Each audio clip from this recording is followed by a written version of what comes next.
So it's February 17th, 2023. Welcome to our live streaming discussion on low-code, no-code integration platform as a service, or iPaaS as it's referred to. My name is Andy Park. I'm co-founder of TeamCentral. We are a no-code iPaaS company focused on intelligent data management, and I'll be hosting today's event. According to recent research, the iPaaS market is anticipated to grow from approximately 2.6 billion in 2020 to almost 17 billion in 2027. There are a few reasons for that. One is just an intensifying interest in system modernization and cloud computing on the heels of a pretty disruptive pandemic. Another is really just an explosion of SaaS applications that are entering the marketplace and being adopted by companies. Third, proliferation of enterprise data that's being generated by these new systems. And lastly, really kind of an inability for the tech world to keep up with all this massive amount of change that's going on. Sometimes I think of it as kind of data chaos that's going to continue to grow as the volume of data grows. So in this session, we'll be talking about what low-code, no-code iPaaS is, how it helps companies solve what may be a seemingly insurmountable gap between tech capacity and systems integration and data management that's out there. Also, why iPaaS can be a nice tool in the toolbox to help companies take the first steps towards digital transformation without having to commit to massive, costly, and sometimes traumatic, core systems replatforming. Once again, we have an amazing panel lined up for you. Appreciate all of you volunteering your time and sharing perspectives on low-code, no-code, and iPaaS. These are all experts in their industry, and they're here to provide some experiences and share perspectives on how they see low-code, no-code, and iPaaS affect them in their world. So without further ado, I will hand the mic over to Edward Harof. He's the president of Digital Kloud Solutions. He's got many years experience in enterprise systems, automation and integration, low-code, no-code, and he will be the MC for the discussion today. Edward? Thank you, Andy. I'm with Digital Kloud Solutions, and as Andy said, I do strategic sales and marketing, working with companies that are changing the industry, helping them and growing their awareness, but also getting the message out, because there's so much happening, connecting the dots, which is exactly what we're doing here today. It's not as hard, and I know, speaking with a number of you, that the way of doing projects of rollouts and changing your company and digitalization and steering committees and all of that is a lot easier. And today, what's unique about our panel here is that all of these people on the panel are actually doing this. This is successful. It's not theory. It's not coming. It's here and being used, and has been for some time. It's just accelerated in the last couple of years. So I'm proud to be hosting this and part of this, and thank you, Andy. So let's start with Marc Johnson, CEO of TeamCentral. Yeah. If you could introduce yourself. And yeah, thanks, Edward. Marc Johnson, CEO and co-founder of TeamCentral, and we are an iPaaS platform that focuses on data management and API management. Okay. Catherine Bach with Ibex. Yep, thank you. Good afternoon, everyone. I'm Catherine Brock. I'm the VP of Strategic Business Operations at Ibex. We're primarily a government contracting organization. Prior to this, though, I have about 20 years in the financial services industry, 10 years. I like to stay pretty vague in my age discriminators, but about 10 years on the IT side, primarily doing design, development, solutioning, architecture, and then infrastructure support. I've been a part of quite a few digital transformation modernization projects. So this is a fun topic to discuss. Excellent. Thank you. Michael McCulloch, Amtrak. Hello, everybody. Thanks for the opportunity to be here. My name is Michael McCulloch. I am the Citizen Development Business Architect for Amtrak. We've been doing low code officially for about 3 years now, unofficially for about 6. And, just super excited about what we're doing. Our folks are turning out super amazing products every single day. I'm just really happy to be here. Thanks. Thank you, Michael. And Adam Shapiro with Autopilot from across the pond. Hi, everyone. Great to be here. Adam across the pond is in Cape Town, South Africa. Autopilot Workflow Solutions, a low-code automation solution, which we've recently integrated into Microsoft Teams. Great to be here. Great. And Kevin, I don't know if is Kevin on? Okay, we'll skip Lance Kerwin, Florida State University, my alma mater. Edward, thank you. It's nice to be here again. It's nice to see everyone's faces. Looking forward to the dialogue. I am in the College of Business. I teach systems design and an introduction to business analytics class. And for the last, I don't mind dating myself because I've lost all my hair building systems through the year. Started off as a mainframer, went to client server, did some web-based technologies back in the out years. I've done mostly strategy work in my consulting, probably the last 15 years, mostly in data centers. But I'm excited to be here because when I get to learn, and I like what Michael was saying, like he's excited about the products that his firm at Amtrak builds, and the low-code, no-code allows us to do that quickly and go to market fast. And I get to work with a bunch of the next workforce and prepare them for solving problems. And I teach the SDLC because I still think it's a good framework to understand in an academic perspective, but it's really about you're going into a business world where you got people that have the tools and they're going to build products really quickly. So you got to get really good at understanding the whole ecosystem and how you can bring value to the table as whatever your role is. So anyway, glad to be here. Thanks, Edward. Thank you, Lance. And for everyone, these courses and this development of the topics that we're talking about have been in the school for years and now is being taught in high schools. So we're preparing the education component that'll take you through to what you'll hear from the people actually doing, developing and doing the work now, which would be Derek Dyke, BCM1. Good afternoon, everyone. My name is Derek Dyke. I am the Director of Product Management for BCM1. We are a service provider of multiple technologies, ranging from UCaaS services, connectivity, SD-WAN, security, pretty much everything, from a medium to enterprise level company is looking for.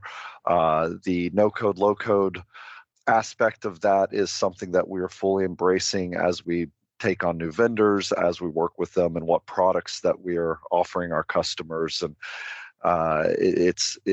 the industry is shifting much more to a consultative basis model versus I'm here to sell you one product or I'm here to sell you another. It's really shifting quickly into that. How are we looking at this from a 5 to 10 year period? And again, low code, no code is a big part of that process. Right, and that point about being having the best of the best together is, it used to have a negative connotation for some reason, but that's not the case. The fact that you're using the best, but making them connect and interact with each other with state-of-the-art technology is so strong, and that's what we want to get out. Thomas Delfonso, Tom, do I call you Dr. Alfonso or? Please just call me Tom. Okay, I'll just call you Tom. Okay. That's great, Edward. I'm very happy to be here. I'm a biological systems engineer, a consultant in the life sciences, primarily working in the adoption of technology and the integration of technology in food production and in agriculture. Great. And Stephen Hahn, Odyssey Partners Consulting. Good afternoon. Glad to be here, everyone. So I'm the founding partner of Odyssey Partners Consulting, and we focus on CIO advisory services.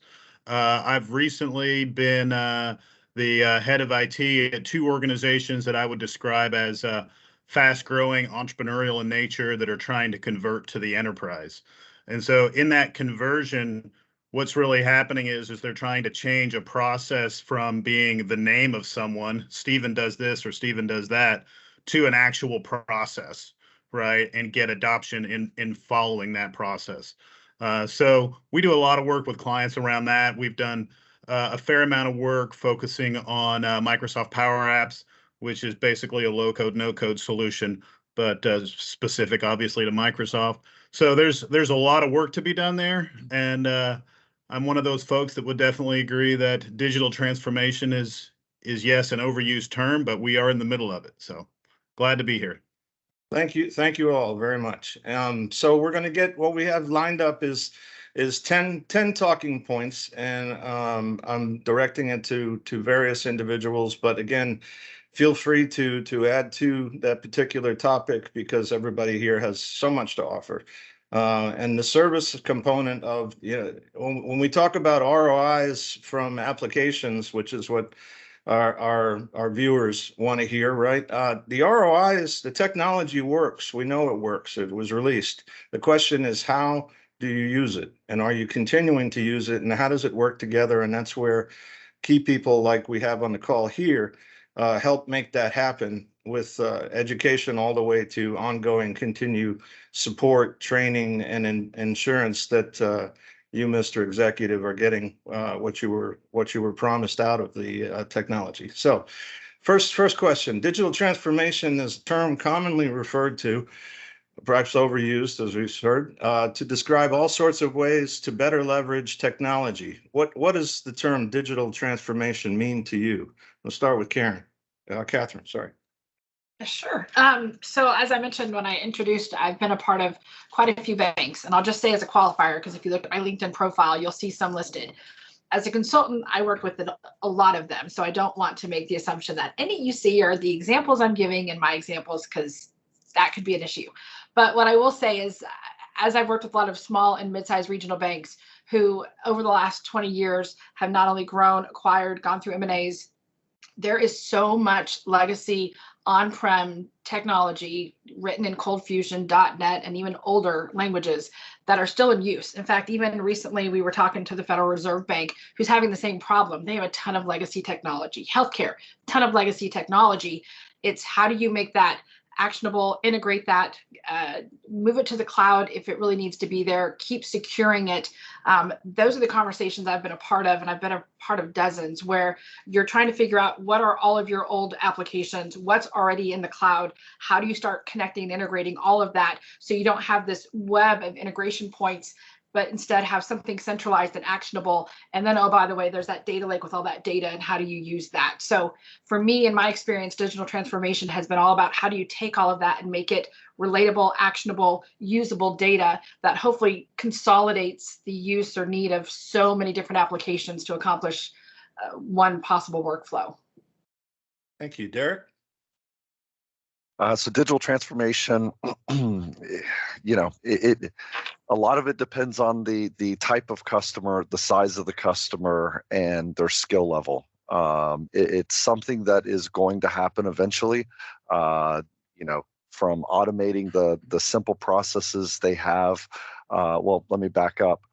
To start out, the big one is combining and integrating all of their platforms and services that they have so that they're getting better analytics, better ways to track their data. But it's going to extend further on into even the simple manual tasks that they're doing today that are not even recognized, that can be moved to the cloud and moved away from that manual process that they've been doing for so long. It's not a matter of when it will happen. It's a matter of, or if it'll happen, it's a matter of when it will happen. And a lot of that is with the culture of the company itself. So that term is very broad, and can be categorized specifically on industry type, skill level type, and what that direction looks like in necessity. Yeah, you touched on a topic that chaos, as we discussed this morning. There's identified chaos, and then there's the chaos you don't even know it's there. But the point is that the money for the changes are in your IT infrastructure now, and that's how no-code, low-code is going to help you find it. Stephen.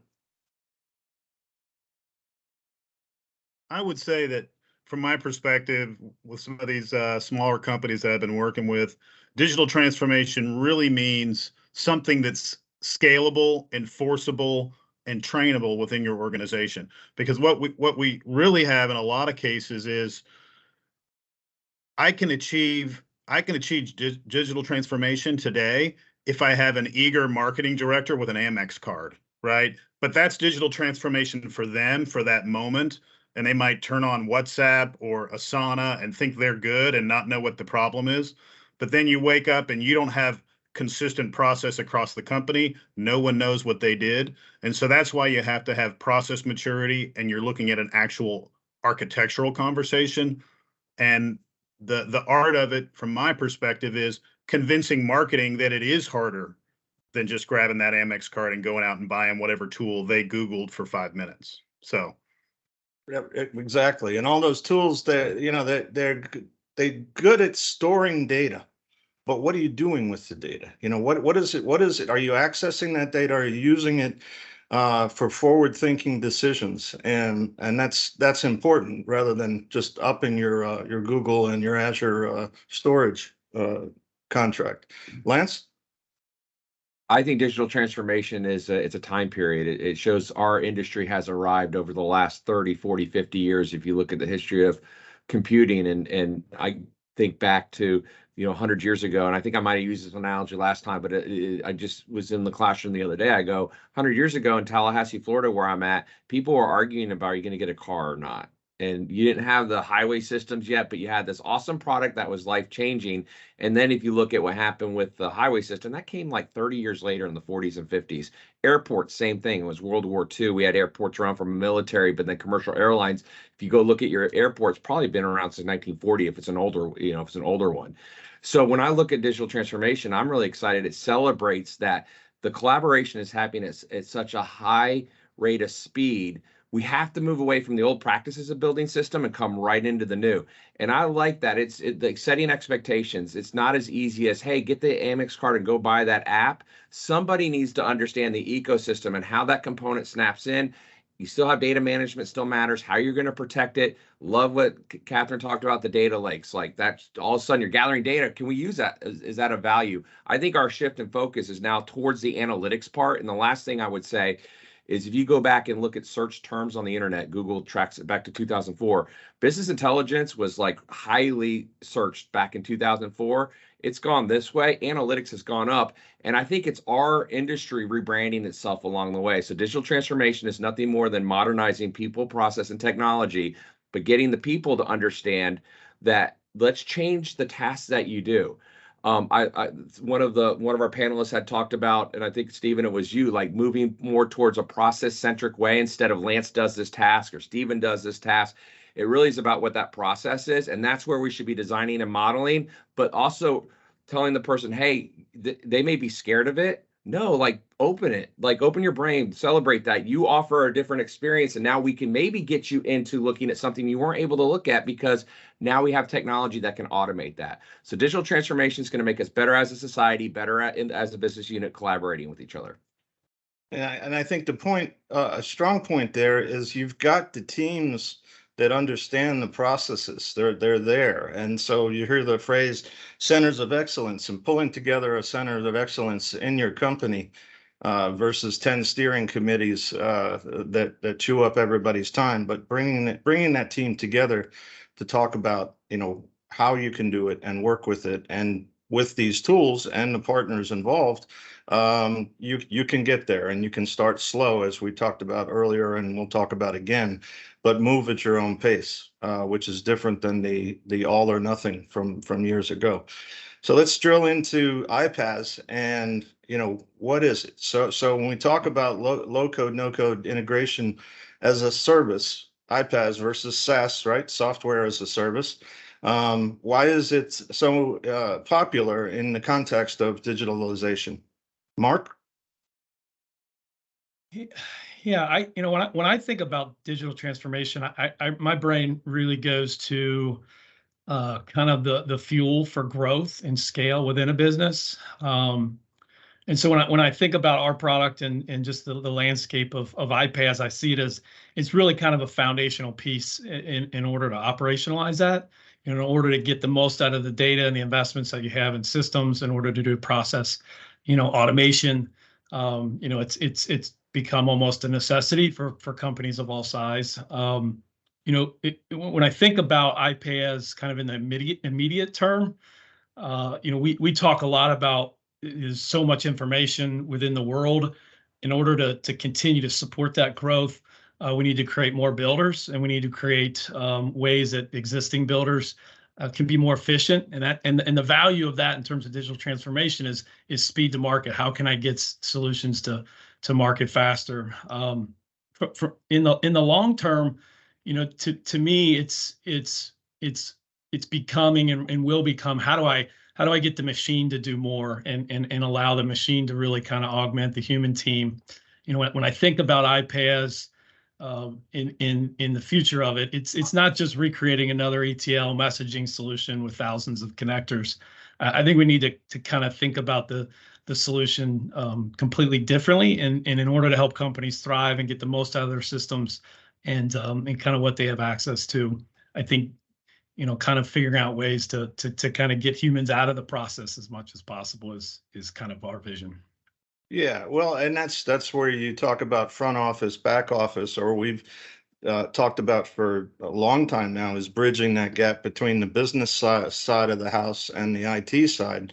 That the IT guys focusing on the harder stuff, but the tools are there for the business sector, the departmental level people, and not to be afraid of it. So when you say application, as Catherine and I talked about yesterday, we're talking about drop downs, tabs, drag and drop, configuring, all the stuff that these kids are doing today, without even considering that that's really what we're talking about is using the tools available to you to get the spreadsheets or to get the information easily, and then have it go on its merry way, hopefully with the iPaaS solution with intelligence built into that.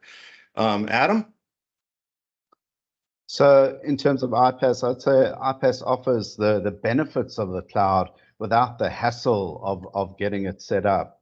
It makes the digital transformation journey that much smoother, but more importantly, does away with these silos. I think we've all been into companies where, one division has got a software application, the division right next door has got something similar or even exactly the same. So by bringing all those together in an iPaaS scenario, it just creates such efficiency. Thank you. Michael? Yeah, no, I really couldn't agree more. And from our point of view at Amtrak, when I first started 6 years ago, it was just like any other company, healthcare, the military. You've got 500 different systems doing 500 different things. And really, with in terms of citizen development and iPaaS, you're able to bridge that gap between those systems. If you think of it like a spider web, you can kind of get anywhere, do anything within that network. I think a lot of times when we talk about digital transformation, we also tend to forget that we have to redefine our models, how we, look at these things holistically. 10, 15, 20 years ago, these networks were closed systems on-prem. Nowadays, if you try to operate a business as such, you're going to fall way behind. You're going to fail. And so I think, as we redefine our digital transformation, the definition of that, putting the power in the hands of the people, the workers who know their processes best, this really is a game changer now. So. Thank you. And for the guys listening, the executives, the kids coming out of these classes, when they go to work, they're going to be looking for those tools. Well, how do I'm supposed to create these analytics and spreadsheets and stuff? Where's my tools that I can create what I need to do? That's how advanced they are. So I'll tell you, I just gave a class on Monday, Power BI, right? And initially, when I went in, my thought process was, I'm going to have to teach them about the Power BI and this other. No, they're interns, and these people were running circles around me. What they were really looking for was our digital architecture, our structure, common problems that we face. So I was telling them the ins and outs of our HR systems and our finance system, how we track trains, our incident response team. And so that's really like I was giving them the keys to the kingdom to help them solve their own problems. So it's a complete mind shift. Kevin, you there? Okay, let's keep moving. What's the difference between low-code, no-code, iPaaS, and middleware that was popular? You know, we grew up with that middleware like Web Methods or TIBCO. You know, what's changed with this whole process of using iPaaS in today's infrastructure? Common, you know, it should be common. It's an integral part. Stephen.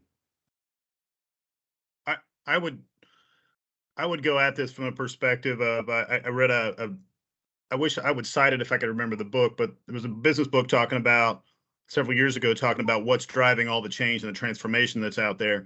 And it was one of the many points was the generation today that's coming into IT or that's coming into business just says, well, how hard could that be? How hard could that be? Right? There's so many easy ways to do things. And the other thing I would say on this point, not having been highly technical background, is I can tell you that I remember conversations with Web Methods of, does it interface with that application, right? How hard is it going to be? Do they have a connector for that? And that was the first conversation. And if they didn't, you were just out of luck, right? Yes. And so that I would just say ease of use, and the expectation is now that everything can be interfaced, whereas before that wasn't the expectation. Yeah. Okay, Kevin. Okay, Derek. Sure. So, so the industry itself, the transformation, even in the last 10 years, just the methodology of, depending on what vertical you had, you know, you were developing a platform that was trying to do everything that you needed, which is why, you know, you'd go to your dev team and you need a project. I need this. And it's like, great, we'll have it done in 18 months, you know, and by the time they're done, your needs have shifted or they've unraveled so many other layers to that onion that it's now, well, that's going to be 24 months. And so with this shift, the rate of speed that this is going to allow for companies that truly embrace this is uncanny.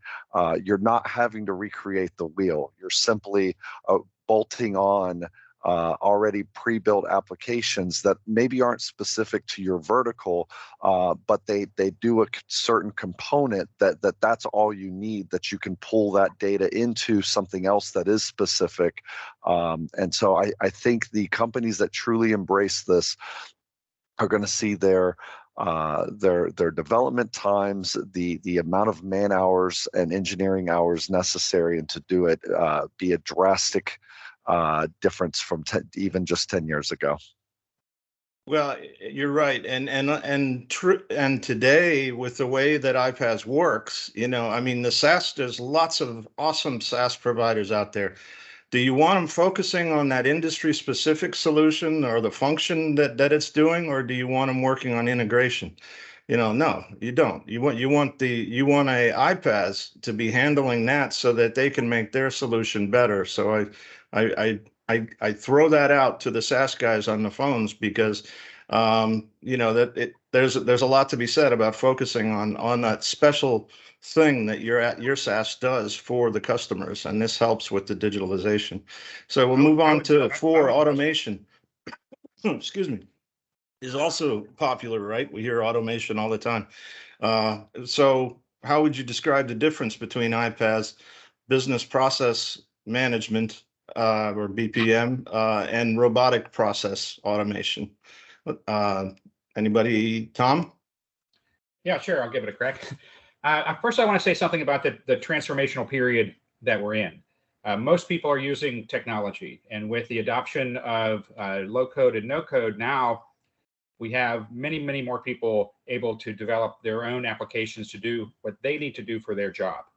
And this is where I think some of the distinctions between, you know, business process management iPaaS and robotic process automation come in. I like thinking of business process management as the way things get done around here. So in an organization or a company, you have people in different roles, you have different functions, and you have different communications between departments. And now we have the ability to integrate these systems and to get systems to talk to each other. So whether it was built by the individual or an outside app, now the desire is to have these processes talk to each other, or the data exchange input and output with each other.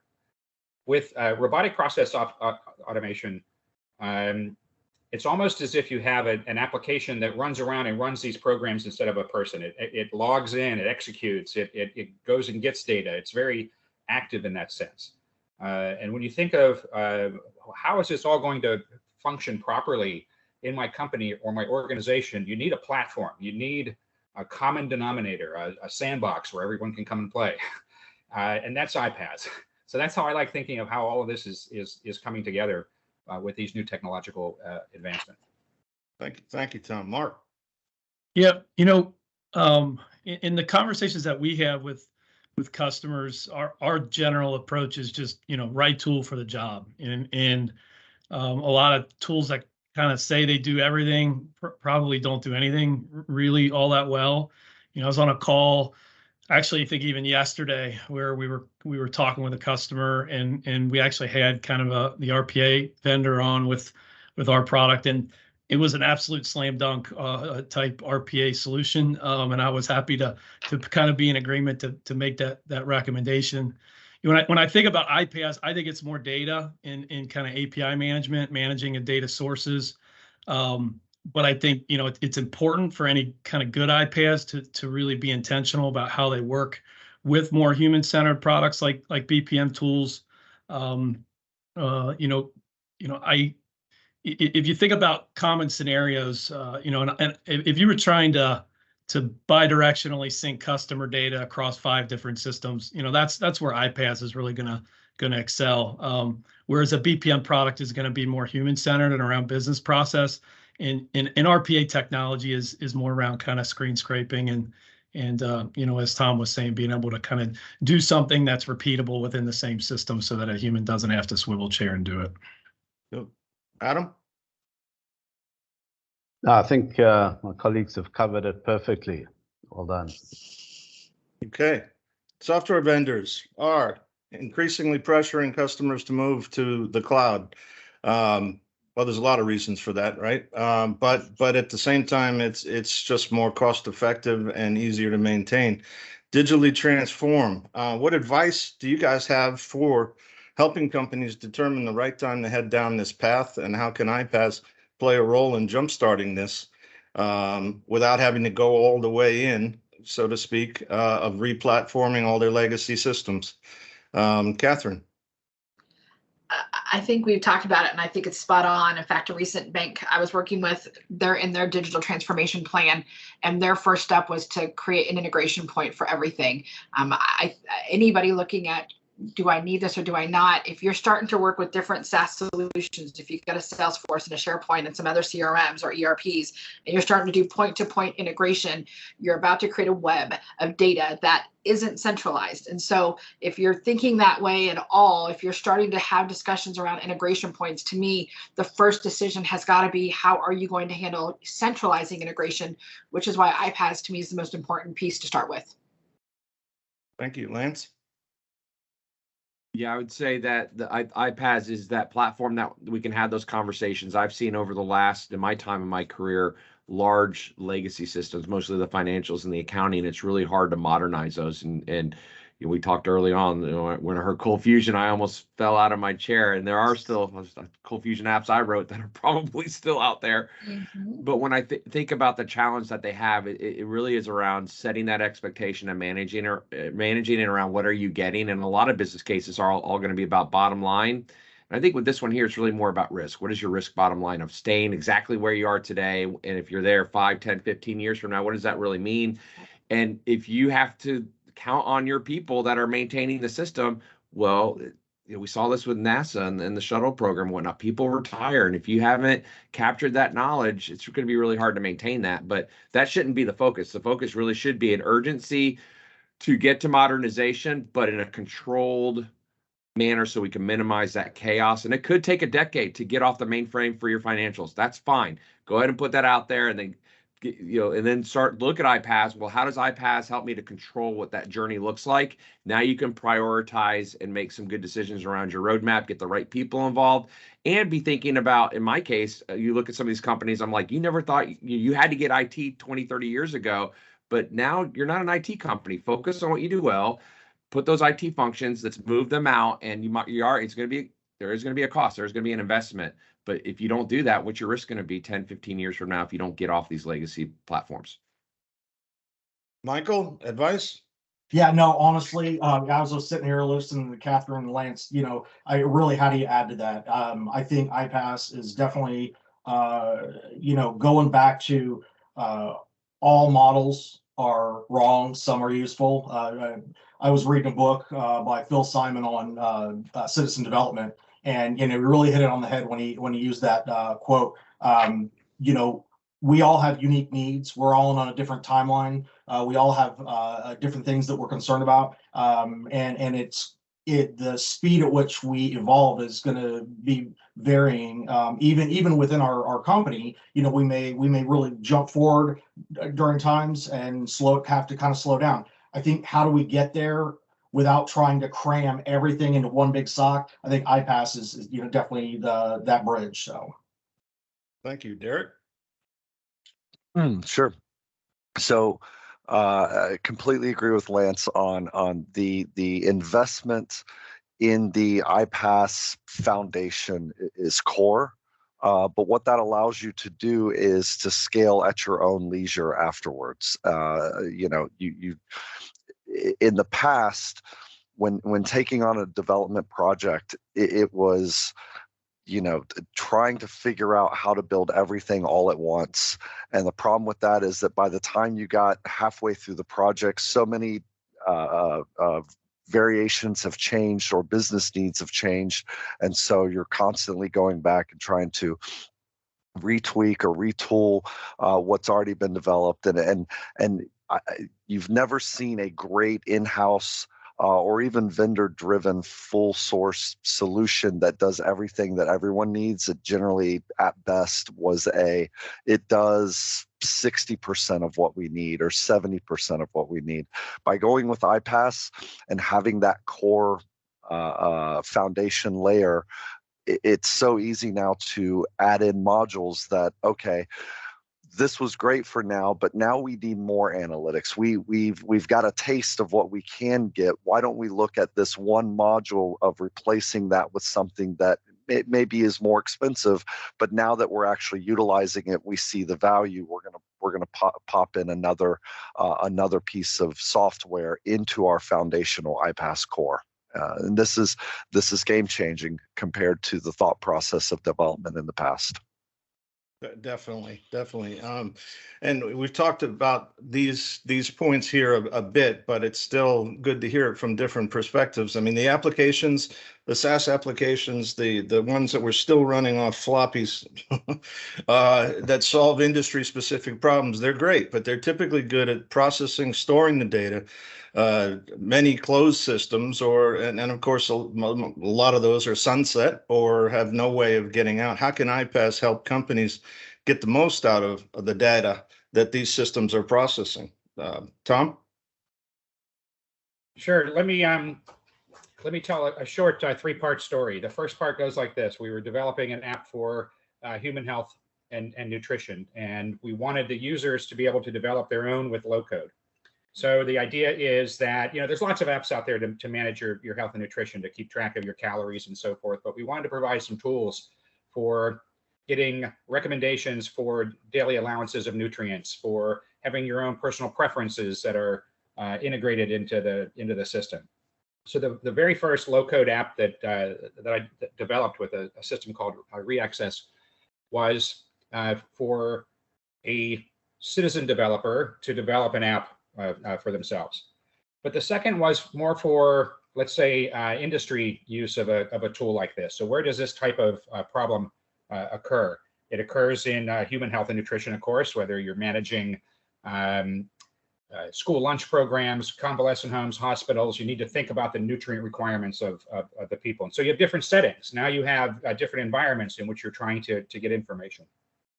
So the second part of the story is this one part of going out and getting data from different data sources was very challenging. In fact, the statistical software company, SAS, statistical analytical software, says that 80 to 85% of an analyst's time is spent just getting the data and organizing it, finding ways of bringing it into your own system and putting it in the format that you need to make your decisions, dealing with things like abbreviations or a spreadsheet with merged cells. These are nuisances that happen all the time in many different industries. So we developed another app that said we're gonna develop a tool that's very easy to use for a user to identify what's the data coming in that needs to operate in my platform or for my job. Now we're in a situation where industries want to integrate these capabilities and to have a platform for all of these capabilities to operate together. So now we're in the iPaaS and the final part of the story. What we're looking at now is the ability to not just bring the data in, but to call another process, a callable optimizer that can provide a least cost formulation of nutrient requirements, or an optimizer that can look at making various choices for what you keep in inventory or how you schedule.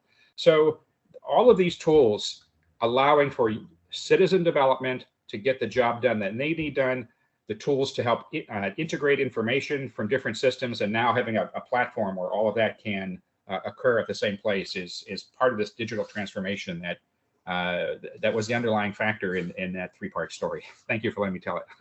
No, I appreciate it. And I wanted to use the graphic that we showed at the IPPE, which is a large process manufacturing event a couple of weeks ago, which has the iPaaS as the center of the sphere, so to speak, and all of those applications that do their wonderful things passing through it. And it's a good way to visualize it. And I can forward that to anybody that's interested. Mark, and just so we're cognizant of time, we got 15 minutes, but I want to leave the last 5 for kind of open. So Mark, if you could go to this, that would be great. Yeah, real quick. So when I think about a lot of the newer products that are coming online and just the buying processes for those, I think, most SaaS products, they realize that they have to kind of integrate or die. So even for very niche products, kind of knowing that integrations is super important. For things that are legacy, we kind of look at it as like a bridge to cloud type strategy that iPaaS can be super helpful with. And so the example would be, you can really use your iPaaS product in order to take maybe a legacy ERP or some other kind of niche proprietary system that runs within your organization and use that to connect to more advanced and newer cloud-based systems. And then the value of that long term is once the iPaaS is able to do that, as opposed to some type of point-to-point or custom solution, as you modernize your applications, your iPaaS just comes along with you, and as more and more gets moved to cloud, the iPaaS just kind of allows that to happen organically, swiftly and event-driven, and there's a whole other discussion on all the intelligence that happens instead of just a point-to-point integration. But we'll save that. Stephen? I would just say that, by definition, digital transformation is trying to tell the world that there's questions that are going to come up so quickly you can't possibly have thought of all of them. And these niche software solutions are not really able to adjust, and that's why we're moving into this iPaaS world. I had to have a very long meeting with HR to explain to them why I needed, and it's not really iPaaS, but it's data integration, why we needed the HRIS system to connect to Active Directory, just so IT could efficiently offboard employees we didn't have. at a client that we had, and just so we could get a handle on the number of laptops that should be in the field and should be maintained. It's one of those things where we need to understand we can't conceive of all the uses for our data in whatever niche we happen to be in. Yep. And you just brought up another strong topic, which was the analysis. You say how to get into this. Well, analyzing all the applications that you're paying all that maintenance on, how many duplicate, triplicate, quadruplet, right, Catherine, licenses for the same application do you have? Because it's all autonomous. It's not connected. But Adam. Yeah, so I mean, we build automation solutions for our clients, and we like to think of that as the journey, but more times than not, we have to pull data from somewhere and then store it somewhere. So in the past, we would have to custom dev into whichever system, could be legacy system, could be newer system that a client's running. But now we use iPaaS providers like FlowGear, for example, who sit there and they've got connectors to all these other software solutions. So now we can just stick to our knitting and stick to that journey side of it, which we do, and then use iPaaS providers to pull data or to push data into a client's repository. So that works really well for us. Yeah, excellent. I mean, what are you collecting all these databases and having them sit there? That's great. What are you going to do with them? It needs to be operating live. So, all right, 7. Lack of connectivity between systems is costly. We've covered this in depth, but let's run through it. Process of inefficiency, poor data quality, right? The API, the connections aren't exactly right. They don't work right. Show me a spreadsheet that moves throughout the company that doesn't have mistakes in it, and you could find lots of money there. Uninformed decisions making are a few of the symptoms we see in business with systems that can't talk to each other. What are some examples you've seen in the industry where this is the case? Anybody, Catherine, Derek, Adam, or Michael, want to add to that? I'm happy to. I would say there's 2 big ones that come to mind for me. One, I've worked in organizations where, yes, we had an IT department, but every single line of business executive had the autonomy to make their own technology decisions. So when that happens, which I get it. I think I was at a recent conference with Salesforce in New York, and we were talking to, and goodness, I can't remember her name. She was the head of, I think, customer experience for IBM, and they had implemented Salesforce and had just told all the lines of business, we're not modifying, it's out of the box native. And there was all this pushback, but it was because they wanted to customize, and as soon as you customize, it becomes a problem. And yet that's really what happens in most organizations. Every single different executive head wants to do the right best thing, but that conflicts with everybody else. The other I would say is, and we haven't really talked about it yet, is when you have a web of integration points, when you're not dealing with a centralized managed solution, but you're dealing with a web of them, you're having to monitor and manage the security for all of those endpoints. And so you're trusting that those third parties and the third parties they're working with are all up to date on all their patches and releases and everything that needs to happen to maintain this network of data. And it's something we're sensitive to with my current organization as a government contractor on who we work with and how we work with them, because that level of risk is so high in that kind of disparate system. Derek? Sure.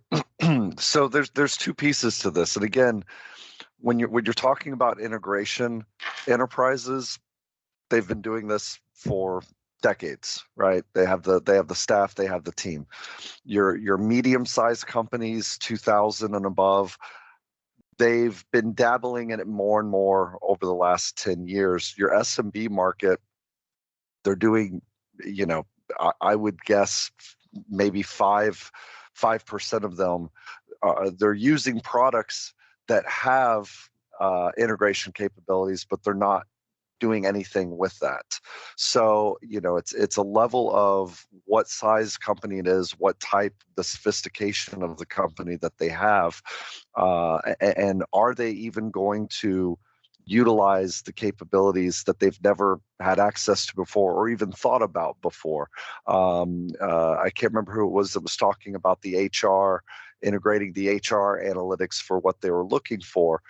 That's part of the problem too, is just getting employees in the mindset of thinking what is possible, that is just never occurred to them before in any way, shape, or form, and getting them on board with making the investment of, hey, either you have this program that has this capability and you're not even doing it, it has the API capability, or we're on a system that is closed. We need to plan for the future, and what does that look like? So it's going to vary on organization. It's going to vary on size of organization.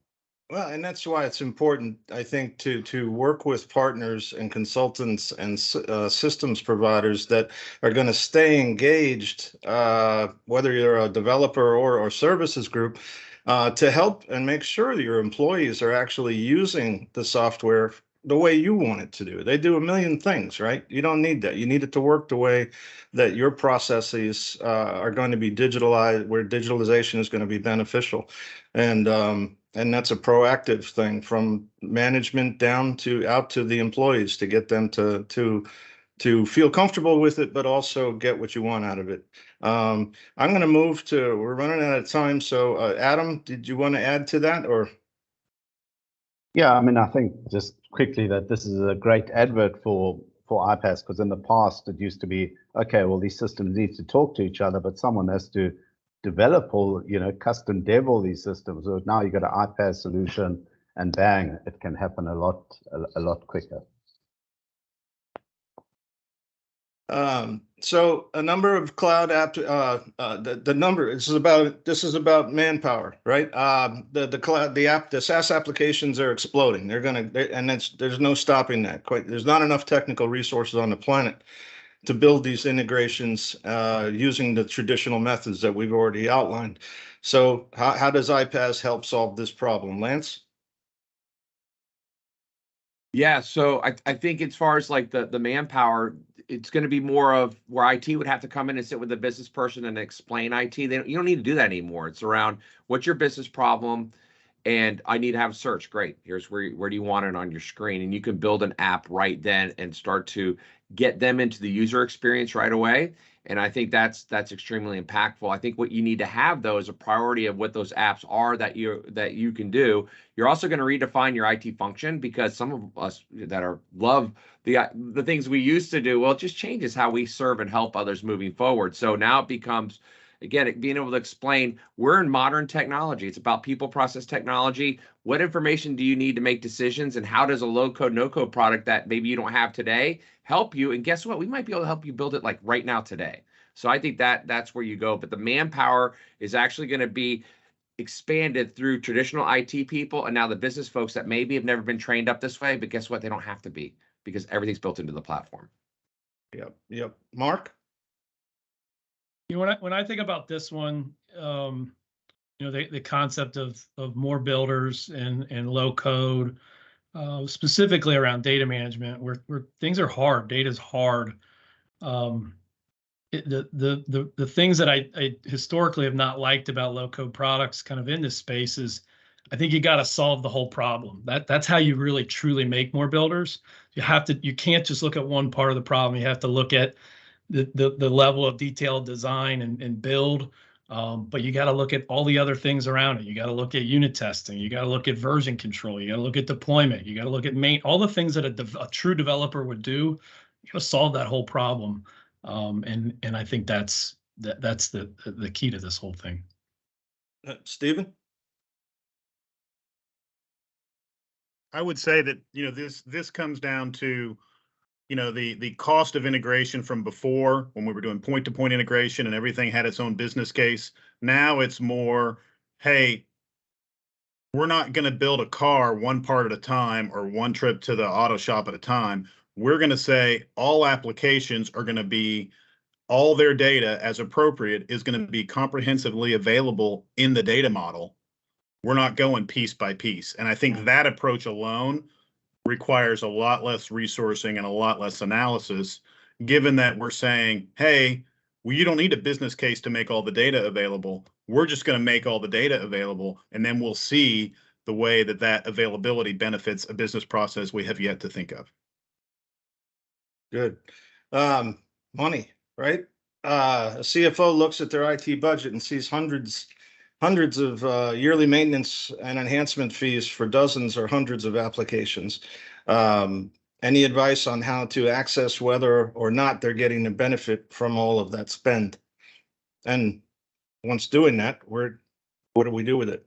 So besides get an iPaaS system, but Catherine, yes. I think I said it before, you have to be mindful of who has the decision to go make that purchase. I think Stephen mentioned it earlier. I'll be honest, I was at a bank, I'm not going to say which one.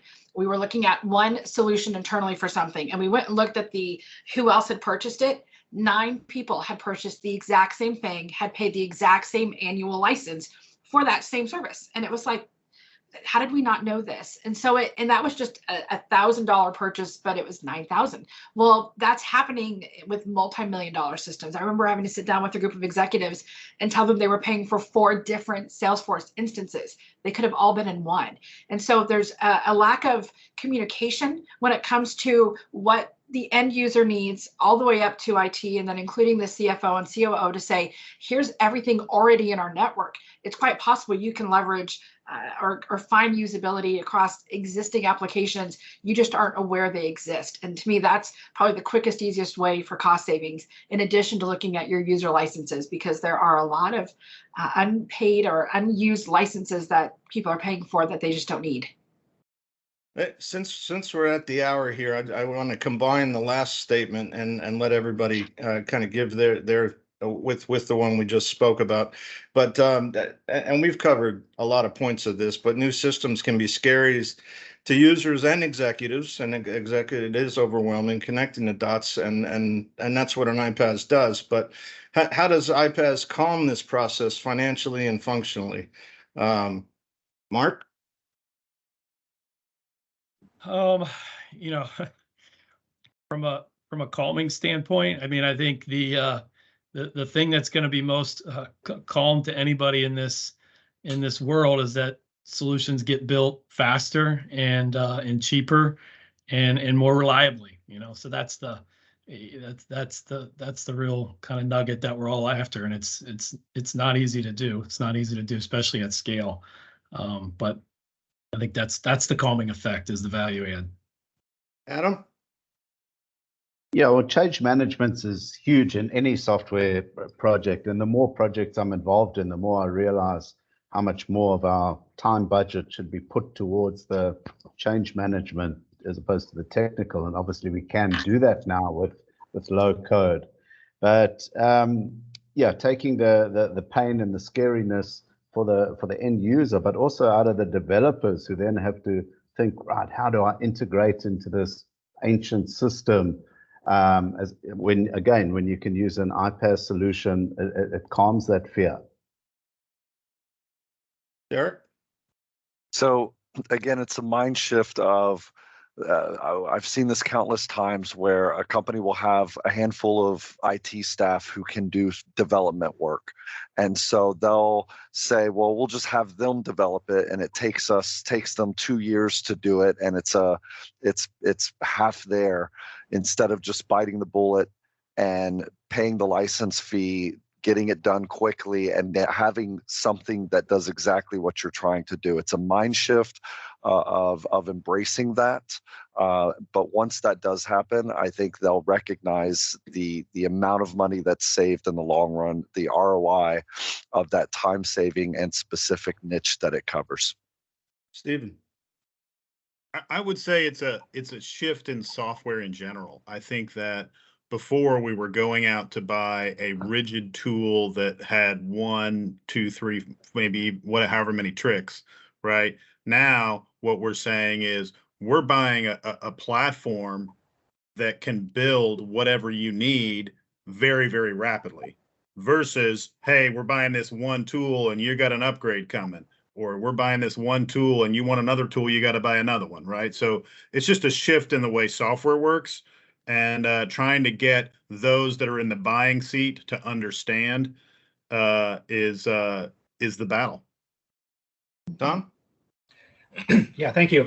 Most of my career has been in helping the users to adopt and implement technology and to alleviate anxiety of using new technology.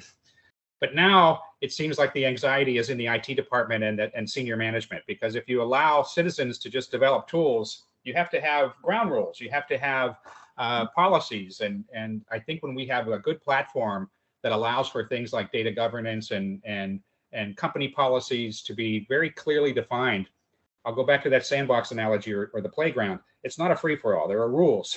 And so these tools allow senior management and IT departments to set the boundaries and to set the rules and to allow others in the organization to do their job better. It is definitely a competitive advantage. All right, Michael? Yeah, no, I absolutely agree. I think, from my standpoint of view, it's, getting in there, addressing the problems, or at least identifying the problems, and then engaging with the buyers, senior leadership, to, just say, hey, look, this is what we're facing, seen and unseen. How do we move forward? How do we then spend this money, spend this time and this effort to help solve our problems? I think it's just really about communication. Catherine? Edward, maybe Catherine can be the last. Yeah, maybe the last one, since we're a few minutes over here. Thank you. What I will just add is, no matter who I talk to, someone's either recently acquired and implemented a software or is already thinking about the next one they want. Every company is going to go through that cycle because most applications last 3 to 5 years before there's some other solution needed. Knowing that that's going to be the cycle, and I feel like that's going to speed up over the next decade or two. If you have your integration established, it won't matter what you're plugging and playing. The core of your systems, the core of that data, the core of the usability stays the same, and that actually will set you up for quicker implementations and quicker migration in the future. And I'll just add to apply for Florida State and go to Lance's courses, right? Good? Good. Yeah, that's great. Thank you, Edward. Appreciate it. Only if you can throw and run fast. Appreciate it.